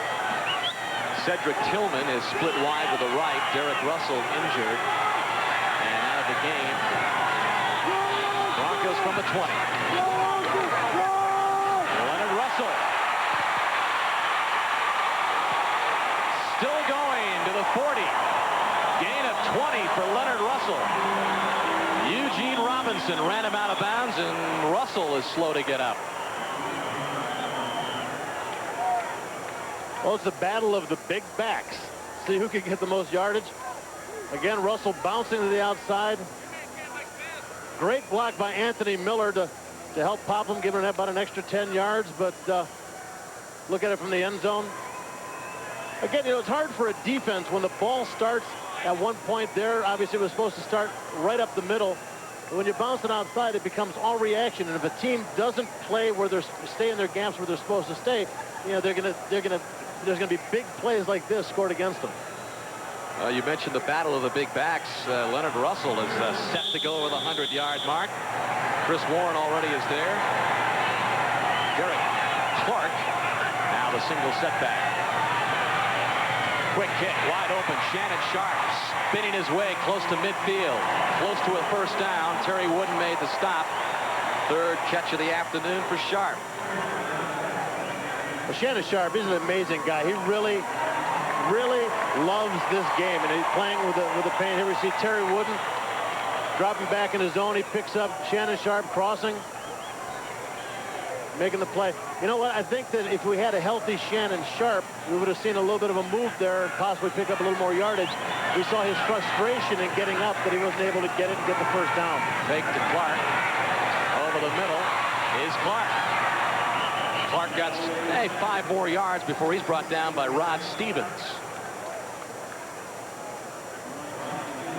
Clark, the free agent rookie, came into the ball game with only 3 receptions, adding to his total here.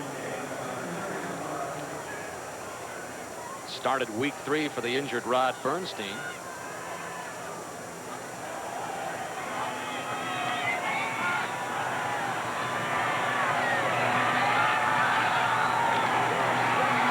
Pitch to Clark. Kind of biding his time before turning the corner along the left side. Stevens is there. Had a pretty good block up front by John Melander. They also had a blitz coming from the opposite side, and they obviously ran away from it, allowing him to get a little bit extra yardage. But there he is, breaking to the outside. Good flow by the Seattle defense. But you know, when the guy's that big and he's got the momentum, he's going to pick up some yardage. Not quite enough there for the first down. The Broncos need 2 on 3rd down. They'll give it to Rivers. With the lead block of Clark, looks like he came up short. So that would be a huge stop for Seattle defensively if indeed Rivers came up short. Well, they're running a play, and they're signaling for referees are signaling that it's 4th down.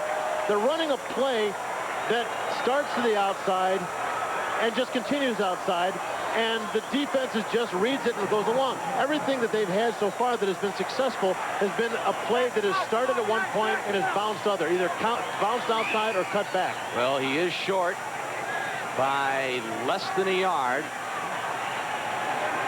Broncos will go for it.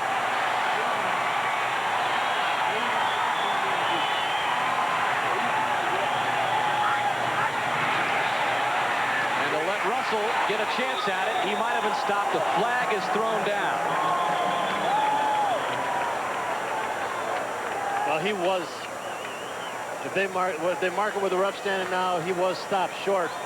But I'll tell you what, it's that bark that John Elway has that just draws. You know, when you're trying to really hone in and get off on the ball. Defense offside. Yep. Left tackle. 5 yards. First down. When you're talking about a half a foot or half a yard, as a defensive player, you've got to be so keen on getting off on the ball. You're really just wound up like tight, like a spring. John Elway, and there's a couple other quarterbacks in the league that have that ability. They bark out that arrhythmic cadence, which throws you off and will once in a while will snap somebody offside just like that. David Brandon called for the penalty. I don't think John didn't do that on purpose.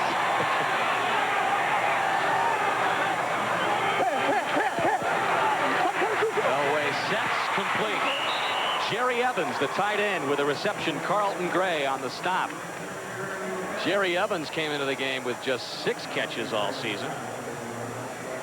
And with the continued hurting ways of Shannon Sharp, Elway counting on him here. Well, they're going to him here. And a great throw and great catch. Not much of a run. But, you know, they went to him early. There was a couple of shots early where they went to him, tried to get him the ball. He didn't get it. But he seems like they're the guy that they want to try and include now that Shannon is bumped up a little bit. 2nd and 5. 6:57 left. 10-10 tie. Elway from the shotgun. Going deep down the left side. Anthony Miller. First down for Denver. Carlton Gray runs Miller out of bounds. Gain of 11 for Anthony Miller. Good pressure up front on John Elway. Great concentration by John. Coming in late, just getting a little neck on him.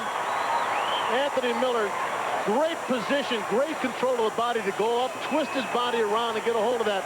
But I'll tell you what, a quarterback who can throw a ball at that angle and hit it, complete it like that, great concentration. And it's good to see Anthony Miller really becoming a part of this zone. He's been rough on the Seahawks defense in his illustrious career.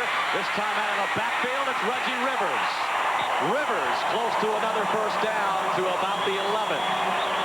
Terry Wooden made the stop on Rivers. Well, I thought that touchdown by the Seahawks was going to give them some momentum. You know, tying it up with the last fourth quarter like this, I thought it would really bring them back. But the Broncos at this point are mixing things up so well that they've got the Seahawks just guessing at what's going to come next. 2nd and short.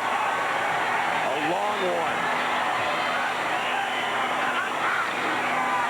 And Russell has the first down inside the 5. Did he get in? Yes.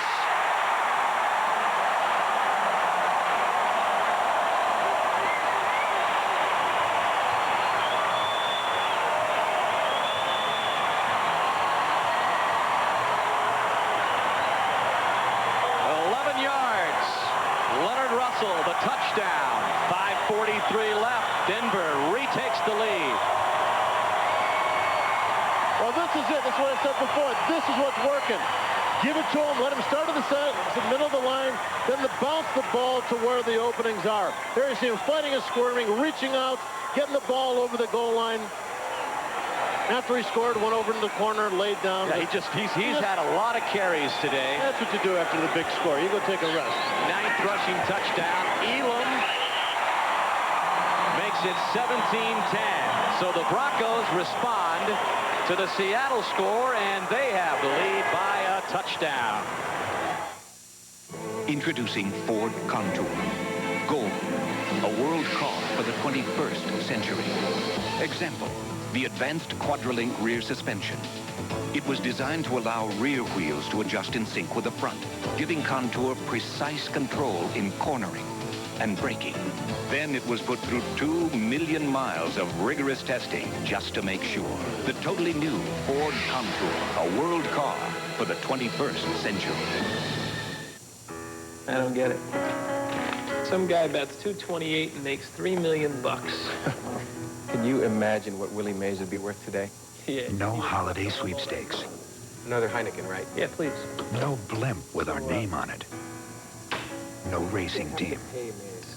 None of that is what made Heineken the #1 imported beer in America. Where's all that money come from? Ticket prices. Yeah, I guess. And all those beer commercials. We're into the future. Mommy's lost. Mommy's lost. Not this mommy. Not in this car. Avis announces Avis Satellite Guidance, now being road tested in California. One more way the employee owners of Avis are making the future safer, faster, and better. Destination ahead. You found us.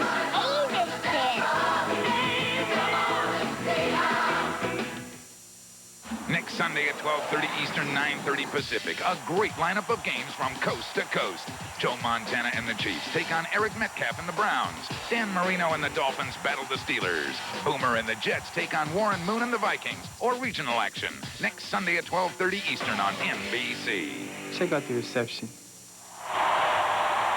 We've got Leonard Russell behind the quarterback. Reggie Rivers the other back. Watches the defensive line get swept down. Reggie Rivers getting the block on the outside man, allowing Leonard Russell to break it to the outside. As an offensive team, that's what you really you look for. You go out there and you make the block. You make the hit on the guy. You seal him off. And a good running back, if you know that he's running well, you know he's going to find the spot to go. And that's what Leonard Russell did. And with that scamper, Russell over the 100-yard mark. He's got 109. This is John Vaughn. And Vaughn, late flag came in as Vaughn reached across the 25. Seattle with one timeout left. The clock stopped at 5:33. They trailed at 17-10. And Bob, we'll see if... Oh, he's got a big future ahead of him. Number 7, but of a little smaller proportions. Somebody better... Holding during the return, number 33, 10 yards from the end of the run, first down. Now, did you see that flag came from a long way away? Now, I think the rule of thumb should be if the referee can't throw the flag to the point of the infraction, that means he's too far away to see it. Point well I think it's a good taken, rule Bob. of thumb. Maybe next year at their owners' meetings they'll talk about it. Maybe you can get on the rules committee. If you can't hit the infraction with your flag, then you can't see it. Okay, here we go. Seattle from the 14. Rick Meyer in a venue which has been made legendary, famous by John Elway's comebacks. Let's see what the second-year player can do.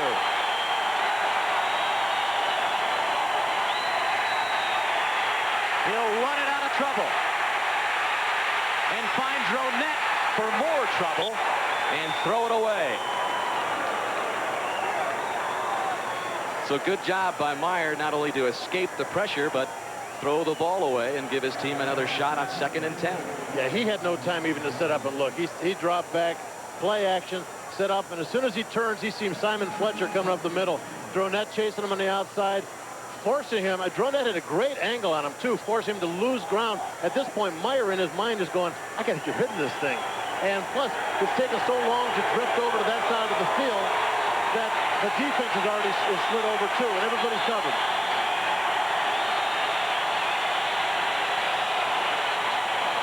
Another flag is thrown as Brian Blades makes the reception, but one in the defensive secondary of Denver and another along the line of scrimmage, and Larry Nemmers will sort it out again.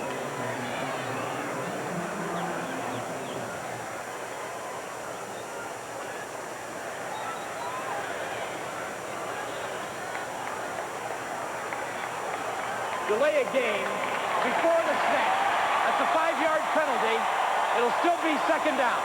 Seahawks. There's no flag by the umpire on the play. No foul. Not doing themselves any favors as far as giving Meyer a chance to lead this late comeback. Well, you mentioned here's a guy, can he start to establish a legend of his own as a second-year player? And so far, so bad. Brian Blades has not made a reception all day. I don't understand how a guy who is such a strong and effective tool that you have on your offense just can be so effectively eliminated. I got a feeling you'd have to look for Blades right now. 2nd down and 15. Seattle backed up at the 10.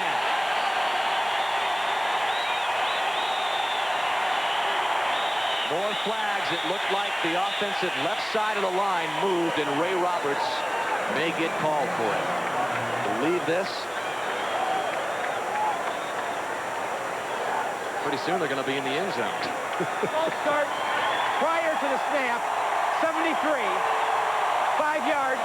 Still second down. Tom Flores can't believe it. See on the left side of your screen, Ray Roberts, Jeff Blackshear. Ray jumps first. You know, it's one of those things, it's a concentration problem. You know, you're so keyed up. You're worried about doing things right. You're worried about doing your job. But this is the time you have to focus. You can't worry about what's going on around you. You got to do your job. 2nd and 20.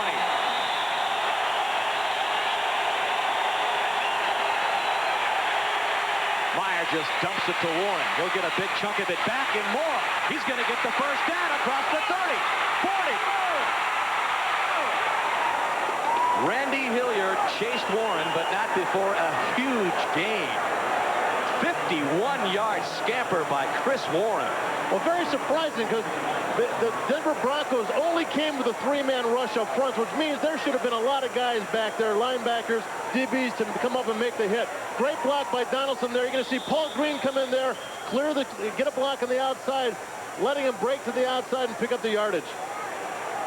Chris Warren, you know, normally they get knocked out of bounds. I think at this point, as Clint Eastwood said, a man's got to know his limitations and just kind of hit it pretty out of bounds. Under 5 minutes. Steve Smith gives Warren a breather. Big play. Seattle was backed up at its own 5, 2nd down and 20, and Warren gives them more than breathing room. He gets them into Denver territory as the clock ticks down with 4:40 left. You know, going back to that play, that big game by Warren, it was such a team effort on that one. He caught that ball, and obviously he's a guy that can make the run himself. But there were some big blocks by Green, by Ray Donaldson, by the other offensive lineman up front that really sprung him.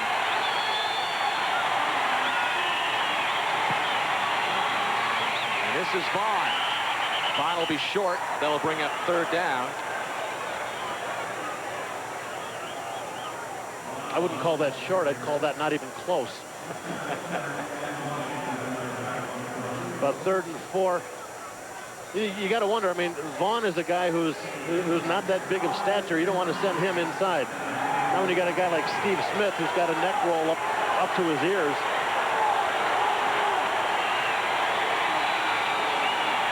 Third down. They're calling it 3.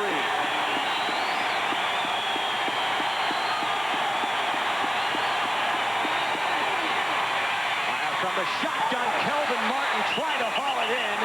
Incomplete.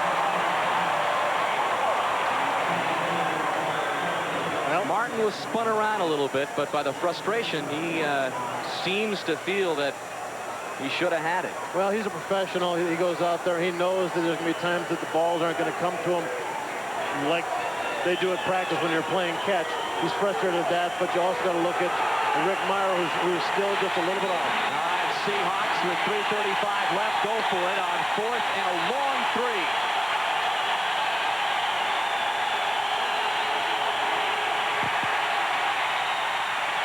And they appear to have gotten it. It'll come down to where they spot Brian Blades. And Blades, by the way, reception number 1. Well, we talked about the biggest one. We talked about him being the big play guy and hasn't been used at all. Well, the time where you needed a big play, they give it to him. First down for Brian Blades. Well, the Broncos really came with everybody that time and just kind of cleared out that underneath. Blades was obviously able to find a little open spot, but Broncos trying to put a lot of pressure on Meyer at this time. Seahawk drive alive at the Denver 31. Warren. Big hole. And Chris Warren, who had 112 yards rushing before that carry, picks up another good gain before Steve Atwater brings him down. Well, you're going to see the offensive line for the Seahawks doing a great job at controlling the defense right there. Right, they push the center of the line back about a yard and a half, opening the lanes up for Warren to be able to find that cutting lane. They need 3. They give it to Warren. Warren to about the 21. close, but it appears he was short. They may measure. Talk about a workhorse. He is just a guy that's doing everything for them today. In '93, made his first Pro Bowl and really was the big reason why the Seahawks led the AFC in rushing yards per game last year at 126. And he will be short. I don't know about the mark on that one. I thought he was a little bit closer than that. It was a little closer than a foot or a foot and a half. I think the one thing we're looking at right now is the offensive line is doing very, very well also. Reminder that following the game on most of these stations, it's an all-new Earth 2, followed by an all-new Sequest. Then Kevin Costner stars in the network television premiere of JFK. Viewers on the West Coast will see these shows starting at their regularly scheduled times. Big play as the clock ticks down toward the 2-minute warning, and the Seahawks may just let it go. And they do. So it will be 3rd down and less than a yard for Tom Flores and Seattle. KFC presents the Colonel's Playbook. What play will the Eagles call with 4 seconds left? Should they run a sweep, a pass across the middle, or try a fade? Over the years, some pretty hungry folks have stopped by my place. The Mega Meal from KFC is back. I like Mega Meal. Your choice of chicken, a ton of side dishes, even a whole pie, all just $14.99. And this week, get a Tasma. Oh, handsome little devil. Just $1.99 with every Mega Meal. Collect all 4. The Mega Meal from KFC. Enough food to feed your whole family. Or one Tasmanian devil. Sweep, pass across the middle, or fade. With 4 seconds left, the Eagles called a pass across the middle to win in Week 3 of the 1993 season. The winning call from the Colonel's Playbook. We help America move products all over the world and provide billions to improve homes and finance educations. We developed special insurance to pay for nursing home care and low-cost life insurance for people over 50. Because at Transamerica, we understand the problems people face today and make it a point to offer solutions. NBC Tonight, journey into the unknown. On an all-new Earth 2, the New World colonists discover another human. We don't know anything about that guy. Tim Curry guest stars on Earth 2. Then a cyborg war machine has Bridger's mind. Don't make us a mass murderer. An all-new Sequest after Earth 2 at 7, 6 Central, NBC Tonight. It'd be a good time for Seattle to get just its second 3rd down conversion.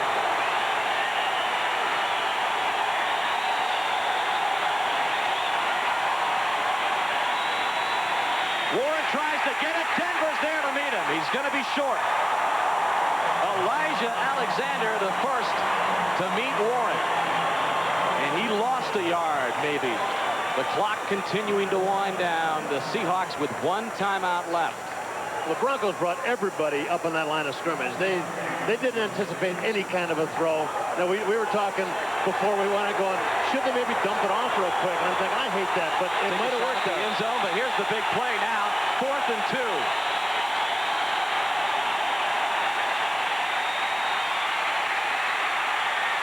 Myers pass incomplete. Denver takes over on downs.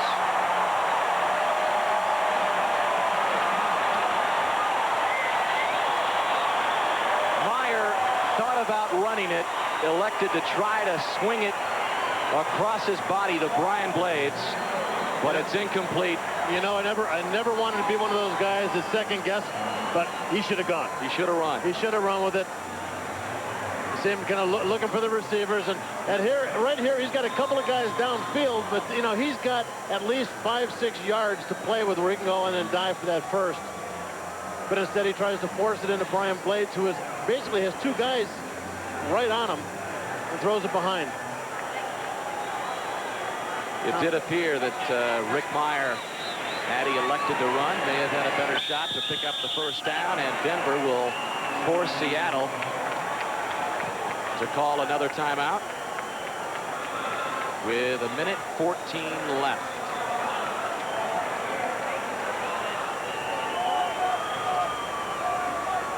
Well, I'll tell you what, you know, we gotta pick an MVP for the game. We like Chris Warren, but you know what? I think we got to go with John Elway. Bottom line is really in this game, if you're searching for an MVP, is who's going to win, and John Elway found a way today. Still 1:14 left, but the employee owners of Avis salute the game's MVP, number 7, as the winner of today's We Try Harder award. It was John Elway who accounted for the only score in the first half.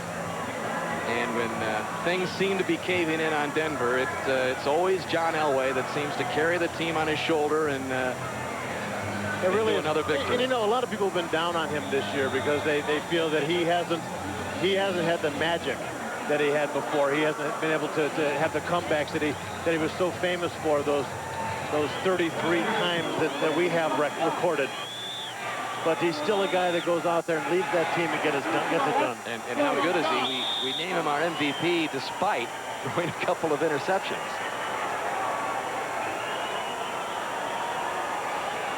And the clock continuing to tick down, 1:02.